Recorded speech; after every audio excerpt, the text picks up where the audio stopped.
بیا بیا بوده بیا بوده بیا. خوشگله من خوشگله. نه هر روز صبح وای میست منتظر میشن من میرسم اینجا، بعد ارزم به حضورتون منتظر غذا دیگه ایمونیا. همینطور اون یکی هم الان میاد همین دور و براست.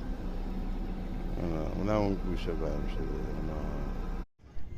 با سلام خدمت دوستان.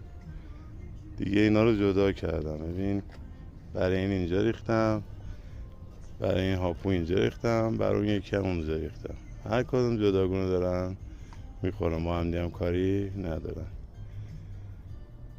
جالب شد. اینا هر روز صبح منتظر میشن. عرضم حضورتون میام سر کار. انبار دارم که همیشه منتظرن یه سی براشون بیارم که الحمدلله خدا رو شکر اومدم و آوردم براشون. نوش جونشون. لطفا حمایت هم کنید. ممنون میشم از همه دوستان.